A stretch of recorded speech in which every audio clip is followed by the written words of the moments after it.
بسم اللہ الرحمن الرحیم۔ حضرت محمد بن ابو بکر رضی اللہ تعالیٰ عنہ فرماتے ہیں، اس کو صحابی سندور خدا بن نشار امام یوسف صالحین نے نقل فرمایا، کہتے ہیں کہ میں حضور صلی اللہ علیہ وسلم کے ساتھ ایک جنگ پہ گیا تو واپس ہم آ رہے تھے تو اس جنگ میں بڑی فتح ہوئی۔ پانچواں حصہ مال غنیمت کا سرکار دو عالم صلی اللہ علیہ وسلم کی بارگاہ میں نذرانہ پیش کیا تو 80 اونٹ حضور صلی اللہ علیہ وسلم کے حصے میں بھی آئے۔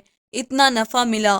واپس آ رہے تھے تو ایک جگہ شام کا وقت ہو گیا، کچھ علاقہ اچھا ملا تو حضور صلی اللہ علیہ وسلم نے فرمایا، سفر آگے نہ کرو، یہی پڑاؤ کرو، پتہ نہیں آگے جا کے کوئی ایسی جگہ میسر آئے نہ آئے۔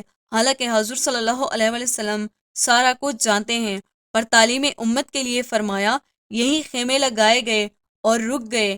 ایک ایک خیمے میں دو دو چار آدمی فرماتے، میرے خیمے میں حضرت محمد بن ابو بکر، جناب ابو بکر کے صاحبزادے، اور خیمے میں صحابی تھے، وہ بڑے موٹے تازے تھے، بڑے وجود ان کے موٹے تگڑے تھے۔ ایک صحابی نے مغرب کی نماز کے لیے حضور صلی اللہ علیہ وسلم کی بارگاہ اعلی مرتب میں حاضر ہوئے، حضور صلی اللہ علیہ وسلم کے پیچھے نماز پڑھی، اقتداء میں نماز مکمل کر کے تو صحابی کا دل کیا کہ میں دستے بوسی کروں۔ اس زمانے میں لوگ لکڑی کے جوتے پہنتے تھے، کھڑاؤ کہا جاتا تھا۔ حضور صلی اللہ علیہ وسلم کے خدمین شریفین پر نالائن مقدس نہیں تھے اور حضور صلی اللہ علیہ وسلم کا وجود بڑا نازک تھا۔ صحابہ کہتے ہیں، جب دست مبارک میں ہاتھ ملاتے تھے تو حضور صلی اللہ علیہ وسلم کا دست مبارک کستوری سے زیادہ خوشبودار ہوتا اور پھر برف سے زیادہ ٹھنڈا ہوتا۔ تو فرماتے ہیں، حضور صلی اللہ علیہ وسلم کی بارگاہ میں نماز کے بعد جب صحابہ بکھرے تو وہ بھی آگے بڑھے۔ یہ کچھ لوگ آتے ہیں سلام لینے کے لیے، جب آگے بڑھے نا جوش میں دوڑے کہ آگے بڑھے، حضور صلی اللہ علیہ وسلم کے دست مبارک کو چوما، لکڑی کے جوتے پہنے تھے، حضور صلی اللہ علیہ وسلم کے قدم مبارک پر جوتا نہیں تھا۔ انہوں نے اپنے پیر سے حضور صلی اللہ علیہ وسلم کا پیر دبایا۔ جب کوئی باٹا کا جوتا پہنے والا کسی کا پیر دباتا ہے اور بندہ بھی تگڑا ہو تو ایک دفعہ سمجھ آتی ہے کہ کسی نے پیر دبایا ہے۔ تو محبوب صلی اللہ علیہ وسلم کے دست مبارک میں چھڑی رہتی تھی۔ سنت مبارکہ ہے چھڑی رکھنا، آسام مبارک۔ جب اس صحابی نے پیر دبایا، اب وہ چھوڑ بھی نہیں رہے تھے، دیر ہو گئی، پیر پہ پیر رکھ کے کھڑے تھے تو تکلیف محسوس کی۔ سرکار دو عالم صلی اللہ علیہ وسلم نے تو چھڑی اٹھائی، چھڑی پیٹ میں چبائی، فرمایا، یار میرا پیر تو چھوڑ دے۔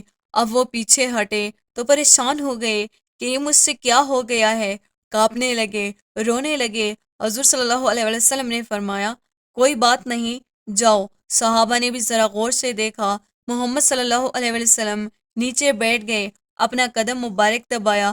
حضرت محمد بن ابو بکر کہتے ہیں، پھر ہم اپنے خیمے میں چلے گئے۔ عشاء کی نماز حضور صلی اللہ علیہ وسلم کے پیچھے پڑھی، پر وہ صحابی ساری رات سو نہ سکے۔ یار یہ مجھ سے کیا ہو گیا ہے، گرا جون کی نگاہ سے سنبھال نہیں سکتا، میں نے حضور صلی اللہ علیہ وسلم کو تکلیف دی، محبوب صلی اللہ علیہ وسلم کو تکلیف دی۔ کہتے ہیں وہ تڑپنے لگے، رونے لگے کہ مجھ سے کیا ہو گیا ہے، ساری رات سو نہ سکے۔ میں تسلی دیتا کہ یار وہ کوئی ایسی ویسی بات نہیں، اللہ نے ہمارے محبوب صلی اللہ علیہ وسلم کو رحمت العالمین بنایا۔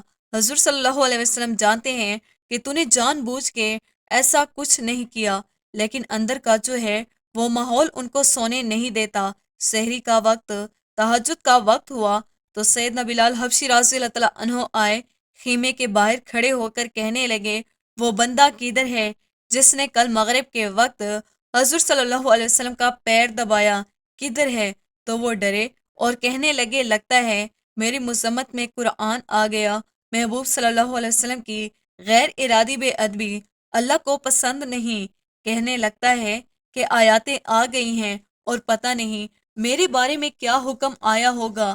آپ اپنے ابا سے کہیں کہ میری سفارش کریں گے، جناب سید ابو بکر سے کہیں گے، کہیں ایسا نہ ہو کہ میری دنیا بھی جائے اور آخرت بھی جائے۔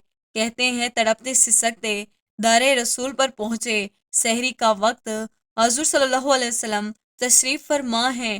کہتے ہیں کہ اب میں اور وہ منتظر تھے کہ ایسا کیا حکم آئے گا، پتہ نہیں کیا بنے گا، پھر اس حکم کے معاملے میں کہاں تک بات جائے گی، قربان جائیں۔ جب حضور صلی اللہ علیہ وسلم کے سامنے کھڑے ہوئے تو سارا کچھ جاننے والے محبوب صلی اللہ علیہ وسلم نے اپنی امت کی تعلیم کے لیے فرمایا، بھائی عشاء کے بعد ہی تجھے بلانے کا ارادہ ہوا تھا، پھر خیال آیا کہ تو کہیں سویا ہوگا، سحری میں لوگ اٹھ جاتے ہیں تہجد کے لیے، اس لیے تجھے بلایا ہے۔